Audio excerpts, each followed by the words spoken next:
आज के ज़माने की सबसे बड़ी बीमारी है दिखावा। हम सब चाहते हैं कि दुनिया हमें कामयाब, अमीर, समृद्ध देखे, भले ही हकीकत कुछ और ही क्यों ना हो। अहमद भी उन्हीं नौजवानों में से एक था।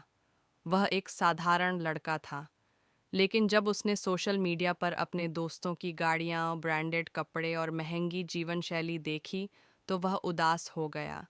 उसने भी ठान लिया कि वह दुनिया के सामने कामयाब दिखेगा, भले ही हकीकत कुछ और ही क्यों ना हो।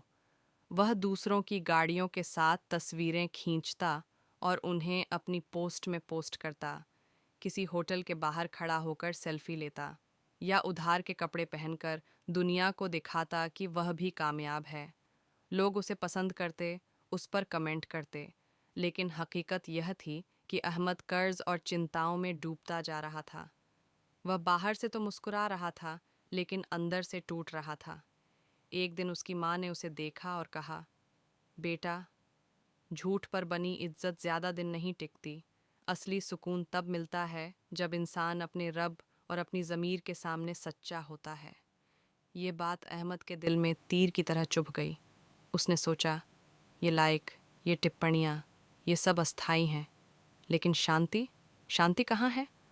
उसी दिन उसने तय किया कि अब वह अपनी असली ज़िंदगी जिएगा। उसने अपनी फ़र्ज़ी पोस्टें डिलीट कर दीं। वह कड़ी मेहनत करने लगा, रात रात भर जागकर पढ़ाई करता, छोटे बच्चों को पढ़ाता और ज़िंदगी के छोटे मोटे काम ईमानदारी से करने लगा।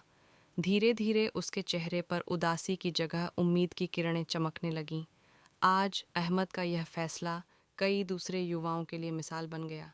उसने दिखाया कि असली कामयाबी ब्रांडेड कपड़ों में नहीं, न ही महंगी कारों में, बल्कि असली कामयाबी सच्चाई और कड़ी मेहनत में है।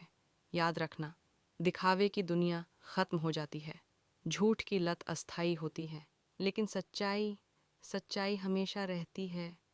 और सच्चाई ही वह शांति है जिसकी तलाश हर इंसान करता है।